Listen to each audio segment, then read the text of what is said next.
It's been said every great political campaign rewrites the rules. Case in point, the 2022 midterm cycle, where political ad spend reached nearly $9 billion. But this time, money poured into a new channel, connected TV.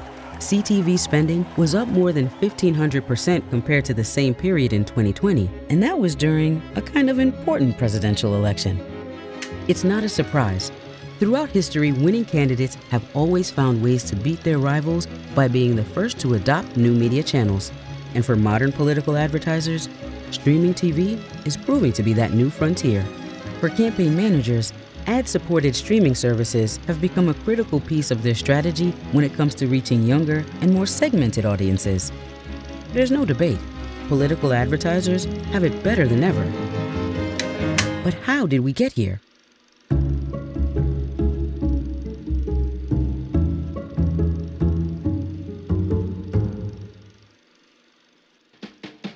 Since broadsheets of the 18th century, political advertising has long been part of American culture. But it was television that pulled political campaigns into the modern era. Back in 1952, Republican Dwight Eisenhower, fresh off victory in Europe and following 20 years of Democratic control of the White House, ran the first political ad on TV, titled Eisenhower Answers America. The ad featured regular Americans asking questions about the issues of the day. And it's time for a change. Eisenhower went on to win decisively, carrying 39 states in the Electoral College. By 1960, TVs had made their way into 9 out of every 10 U.S. homes, paving the way for the first ever televised presidential debate. More than 70 million viewers, nearly 2/3 of the electorate, tuned in to watch John F. Kennedy square off against Richard Nixon. The kind of strength we build in the United States will be the defense of freedom. Historians agree that Kennedy won the debate thanks to his greater ease in front of the camera. He went on to win the election by a razor-thin margin, but the big winner of the night, the medium of television. In the years that followed, political TV ads got slicker thanks to Madison Avenue. Looking at you, Don Draper. Just like successful ads for cars or soap, these political ads were aspirational and emotional. They could stir nostalgia and fear.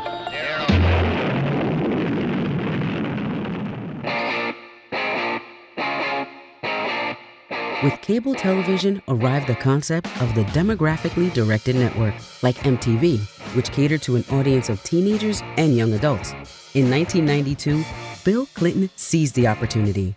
Before an audience of 18 to 24-year-olds, he talked about everything from deficit reduction to not inhaling. That year, Clinton rocked the vote. His rivals, George H.W. Bush and Ross Perot, missed the boat. Then came the internet. In the days before the broadband connection, there was the dial-up ISP. Remember this sound? The fledgling World Wide Web posed little threat to traditional media for the 2000 election of George W. Bush. But by 2004, the internet became essential to American politics when 63 million Americans got their political news online, a massive surge compared to 2000. At the same time, political comedy programs like The Daily Show on Comedy Central became a force to be reckoned with. A Pew Research Center poll found 47% of 18 to 29-year-olds turned to late-night TV for the majority of their election news. Political campaigns wanted a piece of the action. As the 2008 election loomed, the internet's role in electioneering boomed as more homes got high-speed connections. The Obama campaign was the first to use YouTube, Facebook, MySpace, and other niche channels to build the young senator's brand. Bypassing traditional media allowed the campaign to reach out to specific voter groups like African Americans, women, LGBTQ+, and young voters. In essence, social media targeting was just like guerrilla marketing before it. It pulled the rug from underneath the political establishment. If 2008 was about social media, then 2012 was the first big data election. Wired magazine called it the nerdiest election in the history of the American Republic. Campaign managers can now roll up social media habits with web browser history and mobile app usage to refine their targeted campaigns. Obama's successful re-election bid was in large part thanks to his historic get-out-the-vote push, powered by data-driven messaging. Of course, data was a key factor in the 2016 presidential contest between Hillary Clinton and Donald Trump.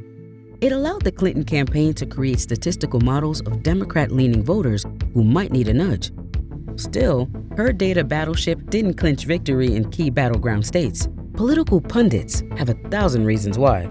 If any tech helped Trump win, it was likely boosted by his social media trigger finger. His Twitter-driven media, often outrageous, fired up the mainstream media and kept him in the news. Meanwhile, the 2016 election exposed the dark side of tech, such as the way algorithms amplify lies and disinformation on social media. Revelations of data misuse following the Cambridge Analytica scandal in 2018 prompted an existential reckoning around privacy and personal data. Many tech companies started putting privacy-sensitive protocols in place, greater transparency being the end goal. Which brings us to 2020, and one of the most polarizing and consequential elections on record. The Biden campaign led the way in embracing connected TV as part of a holistic strategy. We recognize the growth of nonlinear TV and will continue to invest in it as part of the paid media campaign, said the campaign's director of digital advertising, Patrick Bonsignor. There were many factors that contributed to Biden's success in the election, but the campaign's outsized investment in digital advertising was surely one of them. And other political advertisers are taking notice. During the 2022 midterms, the largest Democratic super PAC, Priorities, committed its entire $30 million budget to digital. They found that digital advertising proved more efficient at reaching different groups of voters, driving localized messaging, as well as voter turnout on Election Day. In this omnichannel world, it's game on. As ads become more targeted, it's going to be a strategic battle for the potential voters' attention. And while connected TV will no doubt continue taking a bigger share of the wallet, the inevitable question is, what's next?